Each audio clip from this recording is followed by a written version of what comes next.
Across parts of Nagaland, explorers and archaeologists have documented caves and morungs, men's houses, where human skulls were kept or interred, sometimes singularly, sometimes in striking clusters. Reports from field surveys and local accounts describe caves near villages, stalactite galleries where skulls were placed on shelves or in pots, and morung interiors decorated with skulls and carved trophy displays. These finds are not random trash pits, they're structured deposits, often carefully placed and clearly meaningful to the people who made them. Why caves?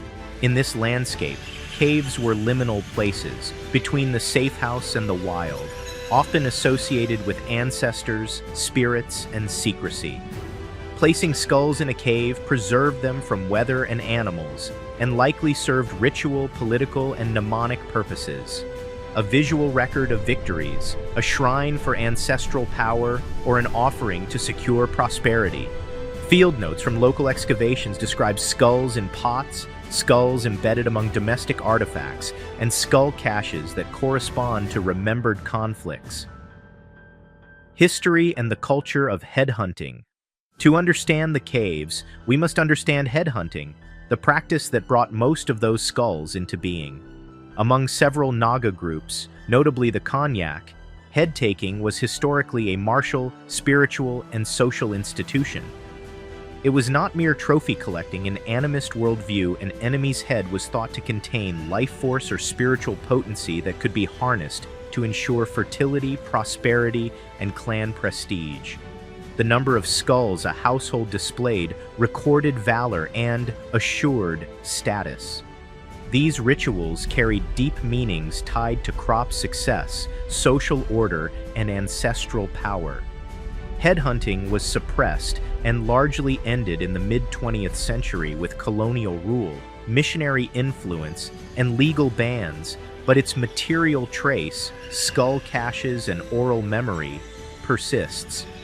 When you stand before a carved morung wall or a cave shelf lined with skulls, you're not meeting anonymous corpses. You're facing social history, claims of victory, negotiated memory, and a system that once maintained inter-village balance through calibrated violence and ritual expression. The skulls are voices of that system.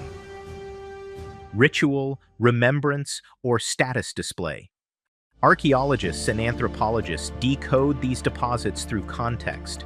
Several working interpretations recur: ritual deposit, skulls as offerings or spiritual anchors in places where ancestors could be propitiated. Ancestral memory, curated remains as mnemonic devices to transmit clan histories. Status display, public markers of a warrior's deeds and the clan's power used in political theater. None of these explanations is exclusive. Many skull caches likely performed multiple roles simultaneously.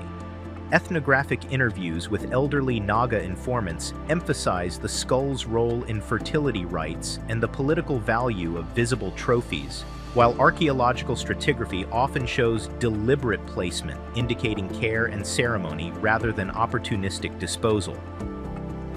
What forensic archaeology tells us. To move beyond interpretation, forensic archaeology brings tools that read time, trauma, and taphonomy from bone surfaces. Careful analysis can answer questions like, did the skulls show violent perimortem trauma consistent with head-taking in warfare? Cut marks, perimortem fractures, and specific types of knife or club impact can indicate battlefield decapitation rather than post-mortem manipulation. Are the skulls contemporaneous or accumulated over generations? Radiocarbon dating on bone collagen and stratigraphic sequencing can place skulls into absolute time and expose whether a cache formed quickly, a mass event, or slowly, an ongoing ritual. Are there cut marks or polishing consistent with ritualized handling? Repeated handling, painting residues, and deposition in pots or shelves leave characteristic wear patterns. Field reports from Nagaland caves document a mixture of evidence. Some skulls show cut marks and intentional defleshing, while others appear curated and polished, suggesting both violent origin and ceremonial treatment afterwards. Scientific projects in the region have begun to sample bones for AMS radiocarbon dating and isotopic analysis, but many caves remain underdocumented and ethically sensitive. Science meets ethics. Whose bones are these? Working with human remains is never only a technical exercise. In Nagaland, bones in caves intersect with living communities, descendants who may hold these remains as sacred, shameful, or politically charged. The discovery of skulls during construction or renovation, reported in local outlets, often triggers immediate community discussion about burial, reburial, and ownership. Sometimes elders recall burial rites. Sometimes the provenance is lost to time. In other cases, skulls were once displayed publicly, but later buried or hidden as customs shifted under colonial and post-colonial pressures. This raises practical and ethical imperatives for researchers: engage local leaders, obtain consent, coordinate with cultural custodians, and prioritize repatriation and respectful handling. In Nagaland, as in many places, outside researchers must navigate complex histories of colonial extraction and recent controversies over artifacts and human remains, leaving communities without consent. Ethical archaeology here is not optional, it is central. Taphonomy: why some skulls survive and others don't. Why do some caves hold perfect skulls while the surrounding land is empty? Taphonomy, the study of decay and preservation, explains much. Caves provide stable temperature, humidity, and protection from scavengers. In contexts where cremation, burial, or exposure had different utilities, caves could act as controlled environments for preserving bones. Where skulls were ritually curated, they might be treated with oils, smoke curing, or placed in vessels, practices that retard decomposition and discourage scavenging. Some deposits that appear ancient may have been deliberately maintained, cleaned, and augmented over generations. Forensic layers, soot from lamps, plant fibers, ceramic sherds, can be read as cultural fingerprints, revealing how people used the cave and what ceremonies accompanied the placements. Forensic Archaeology: what bones can tell us.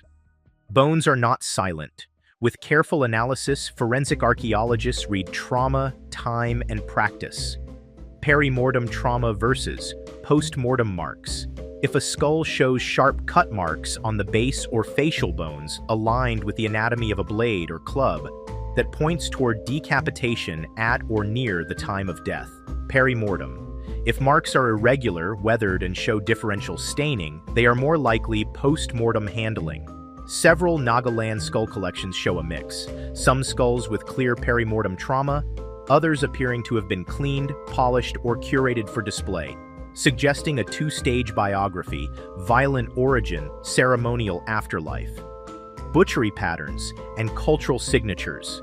The location and shape of cut marks can indicate the tools used and the ritual sequence. Ethnographic ties help here. Descriptions of head-taking ceremonies often match the anatomical zones where bone damage appears, linking archaeology to memory. Taphonomic indicators. Weathering, root etching, and staining reveal whether remains were exposed, buried, or kept in a protected chamber. Cave deposits often show minimal weathering and microenvironment indicators like soot or char residues from lamps, clues that people returned repeatedly and tended the remains. Forensic archaeology transforms evocative images into testable hypotheses.